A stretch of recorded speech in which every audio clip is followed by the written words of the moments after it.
Ugh, bad note. Wait, shouldn't this be a bit louder?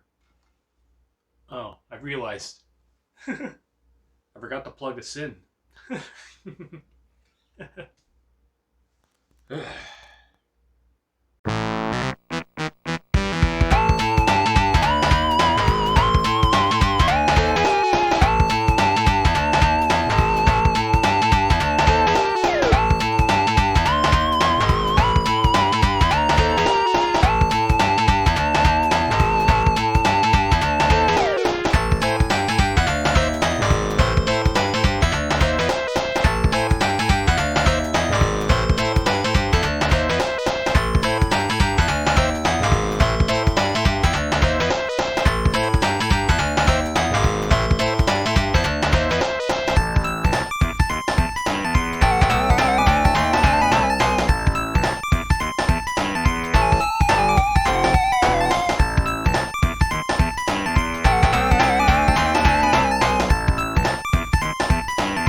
There we are, solid as a rock now. That epoxy sure took a little while to solidify, but it was definitely a worthwhile project. So today on the episode of the Wandering Yuki Cheese Cafe, I feel like doing a bit of a random everything I can along with some cooking. So obviously if you've been following my channel, you could take away a few things. Obviously I love cooking and I love drinking beer. But with that table, you can see I'm definitely a DIY guy. I'm really comfortable working with a set of power tools, pieces of lumber, any supplies, and there's always some project I'm trying to discover. And because I'm a homeowner too, it's easy to see things that need to be repaired around here as well. So today on this easygoing coldish Sunday, I thought I'd do a brief tour of some of the stuff I've taken care of in the house. So funny thing is, when I was doing the open house for this place, I love the deck and how they set it up over here. But then I remembered with the inspection, one thing that they actually pointed out was there was no railing on this. So it's like the previous owners had built this deck to enjoy themselves, but they didn't have any security measures over here. Luckily, a few years ago, this actually became one of my bigger first DIY projects. I was actually the one who built this railing from scratch. Obviously, it looks like it might need a few touch-ups down the line because of some bent wood, but this thing, it's actually pretty simple to do if you have the patience. I mean, a lot of this stuff, what is it? It's wood, screws, brackets, and such to hold it all into place. And then a little bit of drilling. To give you the rundown, the posts are all 4x4 pieces of hardwood lumber, all screwed into the surface of the deck, and where possible, screwed into the structure to give it proper support. So as you can see, yeah, this thing is solid despite what it looks like, because it's in structure. Then I used 2x4s, drilled some holes in order to put these in the holes to give it the design. I love how this one looks. Then finally capped off with some solar lights, gives it a nice ambience over here. And where possible, if I couldn't screw it into structure, I would screw it down underneath the deck and add an extra 2x4 just to give some extra protection. Yeah, this thing is definitely above 2 feet from the ground, so you definitely need a railing over there. Why they never did it? I cannot tell you. And I'll admit, as much as I enjoyed the fence I had when I first moved in, it was definitely like a piecemeal Frankenstein job, oddly enough, because it was like some wood, obviously, plastic trellises, a metal arch with a nice gateway, but a lot of it was held together with just screws, which is not really that odd to think about. But the odd part was, it was held by some shoelace in there as well. Like, bloody hell, a fence built out of shoelace. I did put a little correction to that. This one was what I built 2 years ago with a little bit of pressure treated wood yet again. Once again, it's all 2x4s, 4x4s, and these panels here that are around, like, I want to say 1 inch thick and about 6 inches wide, 6 feet high. It's actually not a hard thing to do either, but also what I have for extra leverage of the door, I have it screwed directly into the house. That way the weight of the house is going to hold this in place when it swings. Not bad at all. And of course, for someone who wanted to do this themselves, what would be my biggest suggestion? Well, First off, choose your stakes carefully. Because from what I've seen with a lot of fences that have been tipping around, one thing I've kind of noticed is that a lot of people go for those like very thin ones that are about 17 bucks at most hardware stores or possibly less. The issue with that is most people build their fences around 6 feet or higher. Those things can only go up to about 5 feet. Like you're only supposed to make the structure 5 feet higher. Otherwise, it's a little too much weight. What I have here are these stakes. It's kind of hard to see, but this is one of the heavy duty ones you get for double the price. But the benefit is the stake is twice the thickness at the bottom when it goes down, and it holds up to 84 inches or about 7 feet. So this is definitely the way you want to go with it. Overall, satisfying too, and then you could stain, sand it, and do what you want. I think the only thing left I'm going to want to do is, after I trim this piece of wood, which was originally 8 feet high, I'm going to get some covering on it. I'll decide on what later on. And then, if you're going to be wondering what's going to be keeping me busy for the remainder of November and the bit of December, well, I have a bit of supplies right down here. If you don't know what this stuff is, this is that pink stuff that you find in your walls for insulation. What I'm going to be doing with this is I'm going to be re-insulating my whole attic. Like, I remember when we moved in, the inspector had said we had like around, well, first let's get technical. All insulation is measured by an R value, which gives you the resistance to heat movement between it. Attic's supposed to have like a minimum R40 or 12 inches of fiberglass to give it a proper coverage. We only had the equivalent of like maybe R12 or 3.5 inches. So any of you who wants to try to be more energy efficient and I guess, help protect the environment, climate change and whatnot, what better way to do it than to save on your hydro bill too? This is something that is actually a good do-it-yourself job if you know what you're doing, if you're comfortable with tight spots, and above all else, if it's safe in your attic.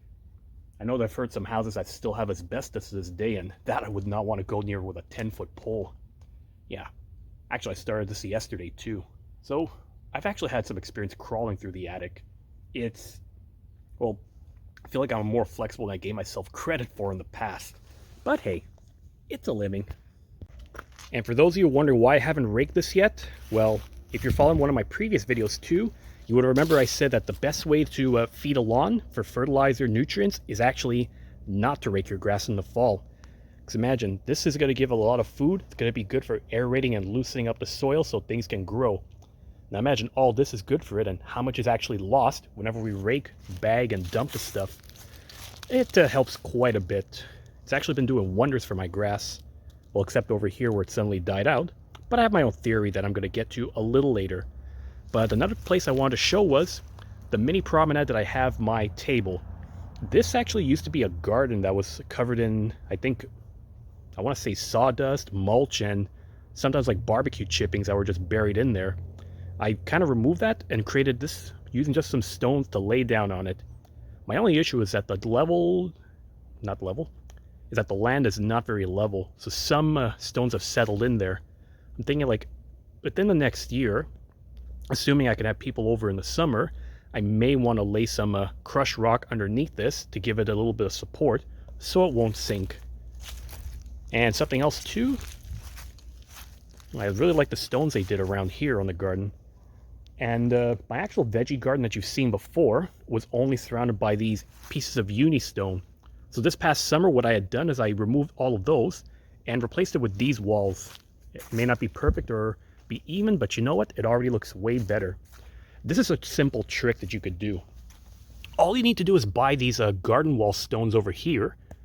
They're stackable, so that means you could put them up a little bit further, and then you just cut the pieces of lumber that you need to be able to fit properly.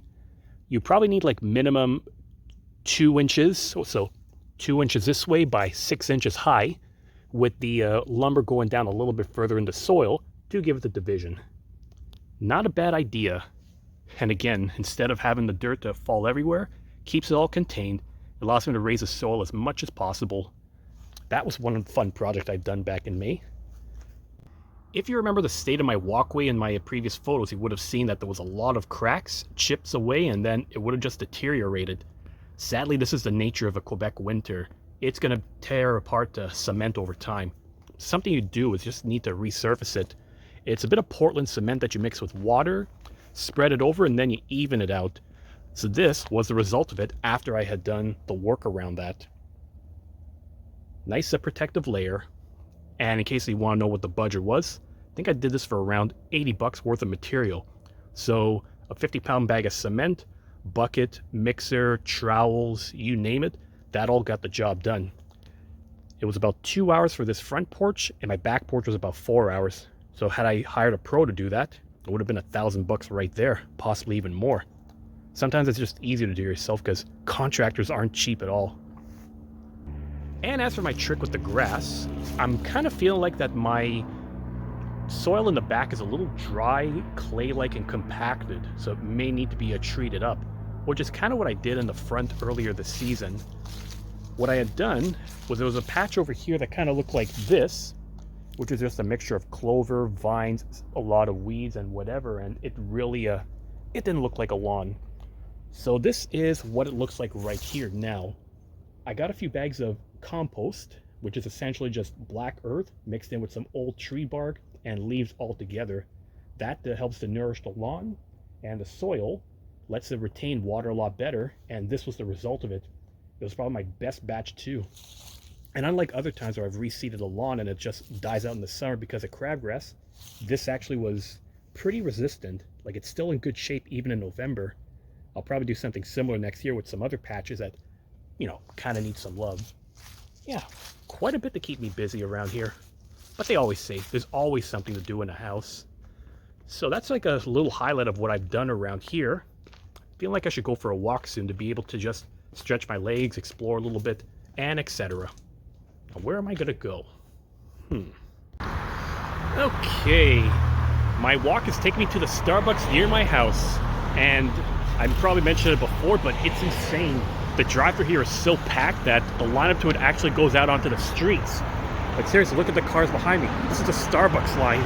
Like, who's driving out for lattes right now? Well, who am I to talk? I'm walking for a latte because I feel like it. It's fall, and I thought a pumpkin spice latte is going to do the trick. As much as I like my regular cup of joe and my espressos, I want to treat myself today because, damn it, it's the weekend. The only semi-downside is that they got my name wrong again over here. They called me Mick instead of Nick. But I guess it's not the worst thing possible. I mean, maybe when they heard Mick, they thought, oh, Mick Jagger. Problem is, I don't have the same swagger as him. Or heck, I'm probably not walking around with an STD like he has. Oops, did I actually say that out loud? Okay, I digress. But Mick, I'll take that instead of all the other ones that I got. Like Dick especially. Seriously, did I mispronounce it and someone thought my name was Dick, as in Richard? Or did they just outright try to call me a dick? Fucking idiots sometimes. Well. So continue the walk, see where we go from there. And then tonight, I'm in the mood for some fish. So I think I'm gonna bread some up, bake or fry it, and enjoy it. They're predicting a bit of snow today, and it looks like that it's delivering. It's now feeling like a winter wonderland now. Kind of feel like I want to get my Christmas decorations up probably very soon. But now that I'm home, I think it's time to get my fish started here. But first, I'm going to need some fuel. I think you know what I'm talking about. DJ, cue the music, please.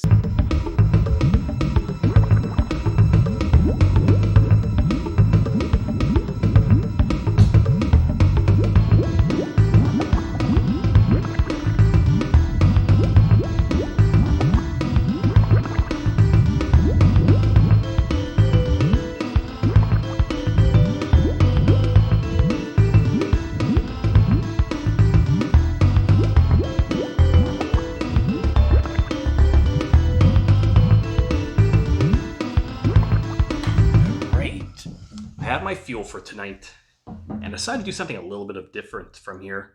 As much as I enjoy a good hearty IPA, sometimes you need to have a break away from those because the hops can be a bit much.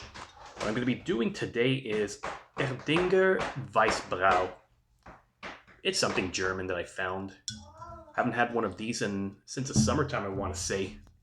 Or I guess to go even further back, when I had this on tap at the Munich airport. You know, that giant 1-liter stein they give you. But it's a nice one too. A little fruity. Let's give it a go.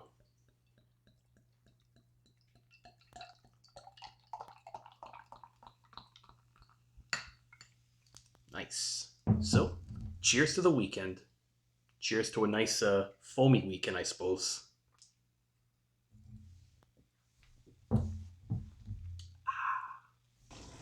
Alright. Ready for a little bit of basmati yet again. I kind of feel like I want to do another mad scientist approach to this. Like, can this be added and is it going to be tasty or is it a monstrosity? Hey, if I can grill celery, then I guess I could try something new with this too. Alright, I think I'm going to do this. 1 teaspoon of ground up ginger, and I'll find out how this flavors up later on. I hope my tongue's not going to regret this. That is, if I could get the ginger out. Okay, half a teaspoon then. Just to test the water so I don't completely screw it up.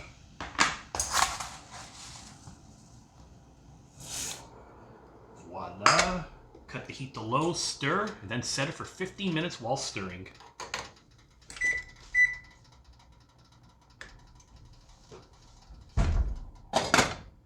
There we are. So, stick around, and then after that we're going to get to some fish action. And while we're waiting for that rice to be cooking, I guess I could continue the hobby corner, or the DIY section around here. So besides cooking, drinking, building stuff, working the garden, what else do I like to do in my spare time? Well, I'm a bit of an artsy guy, and I do enjoy drawing from time to time. These days I don't have as much inspiration, but when I do like to get some creativity done. In fact, I actually have some stuff on display over here. Let's go have a look. So one of my pieces that I'm really proud of is this simple one right here on the wall. I guess it's supposed to look like me because it's basically someone that's like my build, my hairstyle, holding a bass guitar trying to play. This one was done like around 2009. So like one of my last big times of drawing before I really kind of got out of it. I got back to it in recent years and just sometimes I get a good picture. Other times it might take a while. But I guess you can't force inspiration, it just happens. And then one of my other favorite ones on this side, a rock and roll vampire, I guess you could say. I don't know, I was thinking of some old video games that involved a tune that was called Bloody Tears. So I guess that's what I was doing with this look, and with the random scarring. And I guess to give it a bit of a creepy factor, or in my mind creepy, I didn't put a mouth, nor did I give him any irises or retinas. Not bad.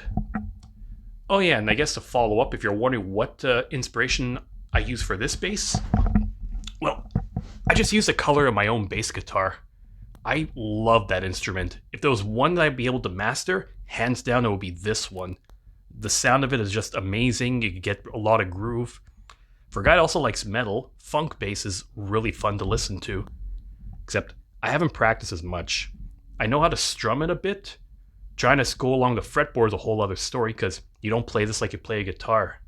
And note the fact too that the strings are in reverse. This is a left-handed bass. Yep, I'm a southpaw, as they say. Yeah, one of these days I'll get back into this. But for now, I'll just enjoy the rest of my music.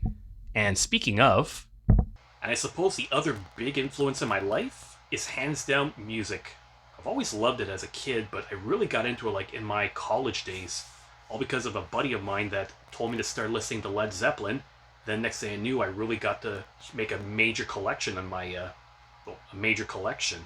Start off with Led Zeppelin, some Jimi Hendrix, Rolling Stones, which I was somewhat familiar with, but not as much. And then rediscovered my love of the Beatles and so forth. So yeah, if you want to see a bit of the collection, well, what you got here is just a couple of my box sets that were collected over the years. So some real goodies around here. I've already shown off the Beatles in mono from one of my previous videos. There's also Genesis from 1970 to 1975. This is the collection of the albums that were done while Peter Gabriel was still in the group. And yeah, before his solo career, before Sledgehammer, before Red Rain, that's what he was. And fun fact too is that he joined around, he was there from the beginning, and then around 1970 I want to say, Phil Collins had joined the group too. So while you would probably associate him with, the very poppy stuff, In the Air Tonight, he was there as just their drummer. So awesomeness too.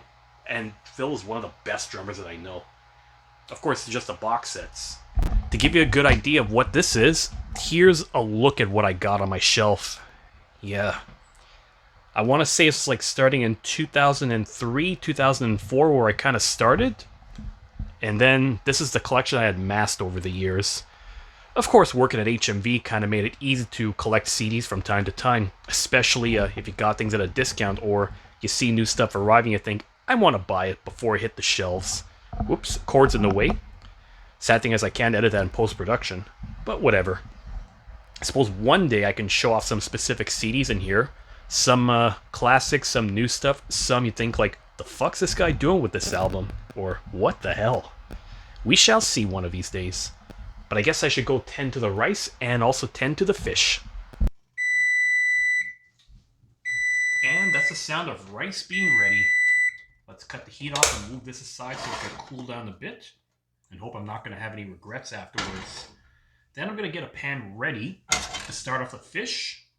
So there's a lot of ways you could do breaded fish. What I'm doing today is I just whipped up 1 egg in 1 bowl. So I'm going to batter each of my sides on here. And then I'm just going to dip it in some breadcrumbs to give it a nice coating. Usually you could also do it with a bit of flour, but I just bought the pack today and I'm feeling kind of lazy to open it up. So, oh well, it means I'll just experiment a little bit. I'm sure too you can add a little bit of seasoning in here too. Not too much, I imagine, but let's see what I can do to dress it up. Madonna style. Great song, by the way. So let's just shake some parsley into here. And I'll give it a good blend afterwards. Cinnamon. Apparently cinnamon is pretty good in a lot of meats too. I don't do it as often, but sometimes, I like to experiment. Alright, I'll figure out what else I can shake into this. Okay, after much soul searching, I decided I was going to rely on the classics. Plain old salt and pepper. So I'll just put that in. And then luckily again, this pepper is a grinder too. So it's like nice and fresh. So you can be liberal with it, you could be stingy. It all depends on what your tastes are. Just blend it up next here. And then I can start heating up the pan with a little bit of butter. And as usual for my routine, I like to use unsalted butter for this so I don't overdo the sodium contents.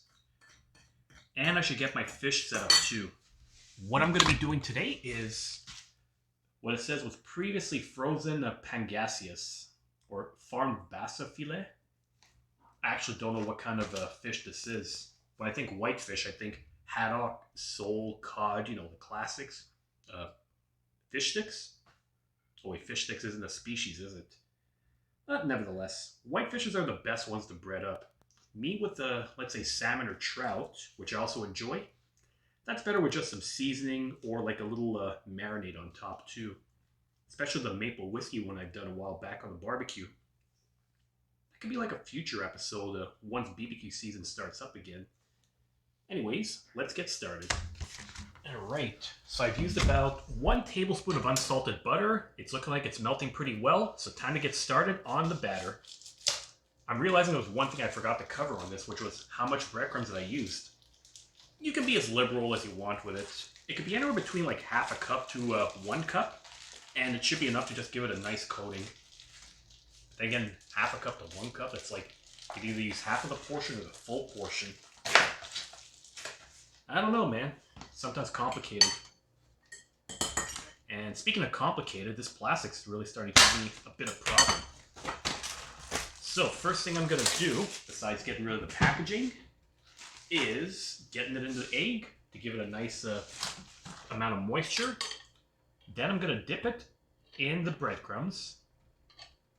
And that should do the job pretty well. Good news too is that I have 2 fillets in here, which means that it's going to be great for a second meal. I don't have to do any cooking tomorrow. I'm already set. There. Ooh boy, that butter's really starting to brown up. So I better lower to medium. Medium high is what I had to melt it up really well. And all right, this is good. So that's 1 down. Ooh. You got some nice sizzling action over here. And I just feel like I'm hanging around my friends, well, was hanging around my friends so much that all their dumb expressions are rubbing off on me. But hey, it's all in good fun. As long as people are entertained, then who cares?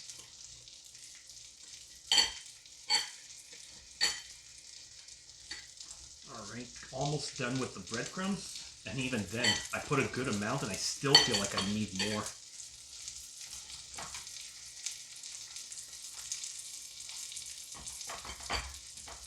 Alright. All set to go. I think we're going to need to add more.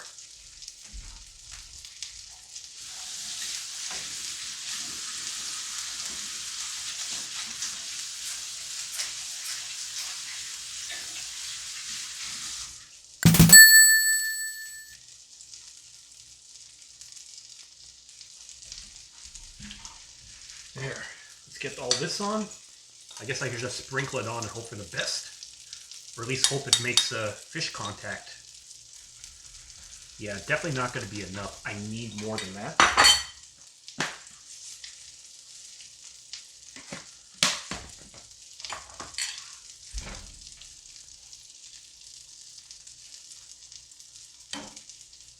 There. This is looking good. But I still have some egg left over here. Yeah, screw it. I'm going to pour this over the fish. And worst case scenario, if it looks like I have some runoff, I'll just say I've got a fish omelet. I'm sure one of my buddies was listening to this, he'd come up with a more creative name for it than me. What can you do? And after one flipping, this is what it looks like over here. It's going to be pretty tasty, I have to say. And to make it easier to cook, I actually added a lid onto this. There's a multitude of reasons why you want to do that. Is you keep all the heat in here, so that even if the top surface isn't directly exposed to the heat on the bottom, it's still going to cook indirectly. And for the people who are more concerned about exposing themselves to a lot of moisture or keeping humidity levels down, cooking with the lid on is actually better than that. But, you know, sometimes you can't really work around it. It is what it is. I'll probably give one more flipping, and then it'll be ready to serve.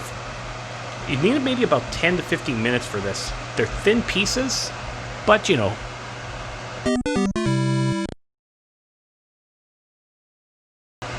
Take two, because I think I was losing my train of thought. But you only need like 10 to 15 minutes to cook this thing, because it's a thin piece. So you don't have to overdo it as, like, let's say, whole chickens for an hour and a half. Delicious. Yep, that's some tasty salad I got over here. But I know what you're thinking. We're not here to talk about the salad, because I know what that tastes like. We're here to find out if this rice is a success or failure, and to see what the fish is like. So first, let's see if this ginger actually pays off in the rice.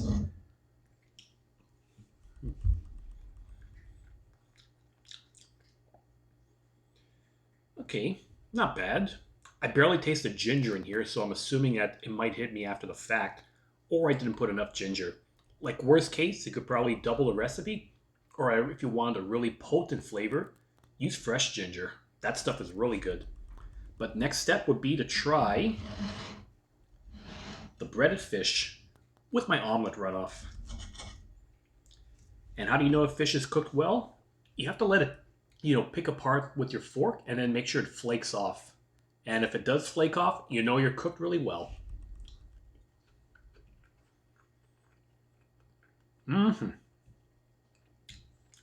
Oh yeah, this is good too. I suppose next time I try to do this, I could be a little bit more liberal with the breadcrumbs instead of like the last time. Just instead of measuring 1 cup or half a cup, just take one bowl, mix it, put it all into I hate when I lose my words. So what I really wanted to say was you take a bowl, just dump a bit of breadcrumbs in, mix whatever flavors you want, and then you should have enough. And if you have any leftover after you're done breading the fish, dump it in the pan or dump it on top, and it should bread up just as well. But yeah, not bad. Even with a slight egg flavor. Oh, for real. And I'm sure you all have your own ways of doing your breaded fish, so if you do have any other suggestions for it, you're more than welcome to leave it in the comments section. But before I finish off, I think I have enough room for one more brew. It's going to be a German doubleheader today. Going to Brasserie Lichheim, or Lichheim. Seems to be another German one that I found at the SAQ. They get some pretty good stock from time to time, especially if you want to go for the international ones. Once again, I guess I'm going for German beer because in the back of my mind, I'm getting memories of Munich, even though it's just the airport. That alone was a bit of a nice memory. So let's see what this is like.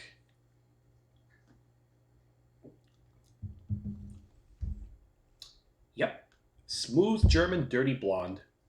That's what I like. So I'm going to finish chowing down on this, and then that should be a wrap for the weekend. So, thanks for watching this latest edition of Wandering Yuki Cheese Cafe. If you like what you see, hit the subscribe button below, hit a like, leave a comment, leave a suggestion. Don't tell me to go throw a rock at myself because I ain't doing that at all. And take care, y'all. See you next time.